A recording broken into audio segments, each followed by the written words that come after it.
Hello दोस्तों, नमस्ते, प्रणाम। मैं सीमा शर्मा अपने यूट्यूब चैनल पे आप सभी का स्वागत करती हूँ। दोस्तों, आज मैं अवसान माता के एक गीत सुनाने जा रही हूँ। अगर अच्छा लगे लाइक सब्सक्राइब शेयर कमेंट जरूर करना। बिनती करिला हम तो हारे हो अवसानी मैया। बिनती करिला हम तो हारे हो अवसानी मैया। हमें तो मांगिला मैया गोदी के बालकवा। हमें तो मांगिला मैया गोदी के बालकवा।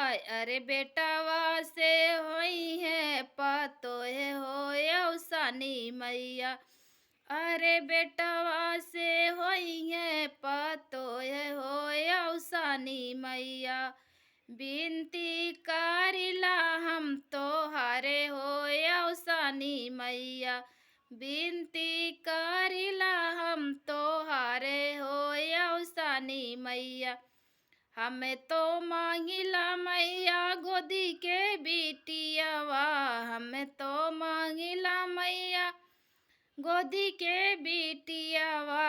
अरे बेटा बिटिया से होई है दामाद हो अवसानी मैया। अरे बिटिया से होई है दामाद हो अवसानी मैया।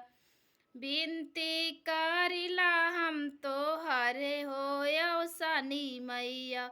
बिनती करिला हम तो हारे हो अवसानी मैया। हमें तो मांगिला मैया मांगी के सिंदूरवा।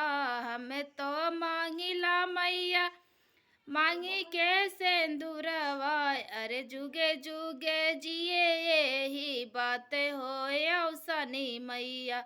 अरे जुगे जुगे जिए यही बात हो अवसानी मैया।